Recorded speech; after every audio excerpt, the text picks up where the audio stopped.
So you mean to tell me that a company that I own shares in is going to give me fully paid up equity shares as a bonus for free?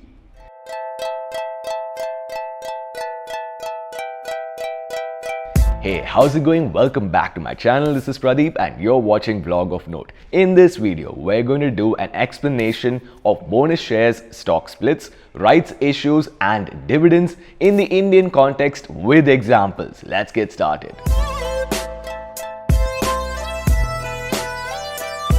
So first of all, usual disclaimer here, I'm not a SEBI registered expert or a certified financial planner. I'm just a person who has made a reasonable amount of money by investing in the Indian and the US stock market. If you want to make any investments, you should consult an expert and you should do your own market research. Now that we've got that out of the way, let's talk about bonus shares, stock splits, rights issues and dividends. But before we jump into the video, I would really appreciate it if you could give this video a thumbs up. That's kind of like a dividend. You could also go ahead and follow me on Facebook. I'll link it in the description right below that like button. That's kind of like a rights issue, and you can share this video with your friends. That's like a bonus issue. Let's jump into the video.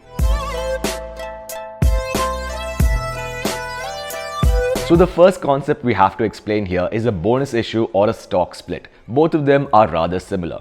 A bonus issue is when a company in which you own shares gives you fully paid up equity shares for free as per a defined ratio. Now, for example, the current market price of a company is rupees 1,200 and they give you 5 additional shares for every share that you own.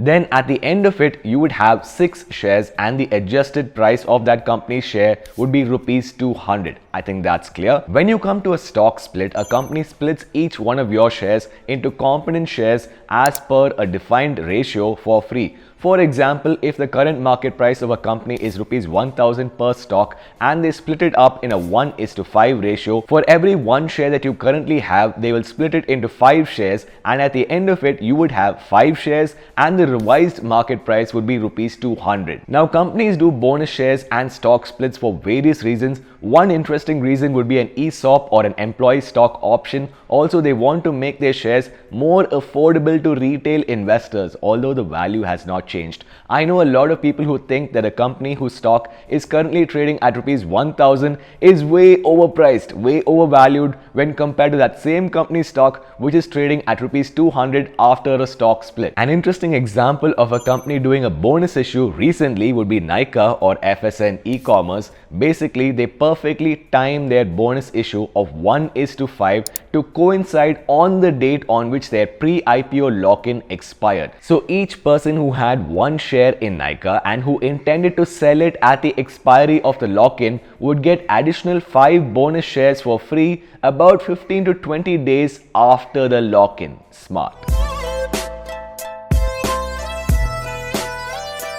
The second concept we have to explain is a rights issue. The rights issue is basically a right given to the shareholder, not the obligation, to buy additional shares of the company at a discount to the current market price for a given ratio. For example, if the current market price of a company's stock is rupees 5.5 and they give you the right as a shareholder to purchase additional shares in the ratio of 3:10 at the discounted price of rupees 3, then after the rights issue, the adjusted market price would be rupees 4.9. And if you don't want to exercise your right, you can actually sell it in the open market, because this is 2022, for a price of rupees 1.9 per share. Something to note here is that companies don't have to do a rights issue only when they don't have cash. They could also want to clean up their balance sheet. For example, Suzlon Energy, yes, that Suzlon Energy basically did a rights issue recently in the ratio of 5:21 to repay their outstanding debt, and it was a resounding success, being oversubscribed over 1.5 times.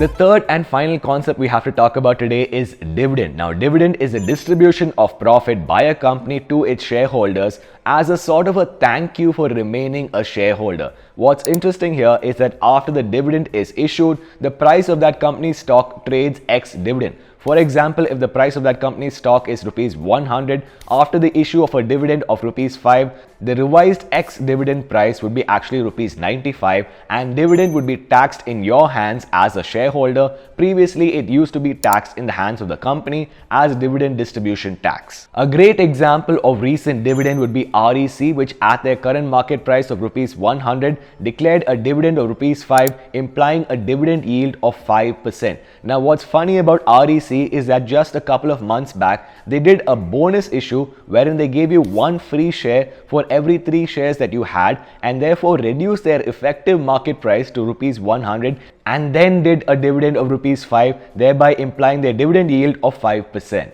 There you have it, 3 concepts explained for you: bonus shares or stock splits, rights issues and dividend. The fundamental reasons as to why I invest in the stock market: one would be for capital appreciation, and that usually takes 15 to 20 years, and the second would be for corporate actions like these: bonus issues, rights issues and dividend. If you have any other corporate action that you would like explained, please do drop it in the comment section down below. As always, please go over to YouTube, subscribe to the Vlog of Note channel, ring that notification bell so that you never miss a video, and I will see you guys in the next episode.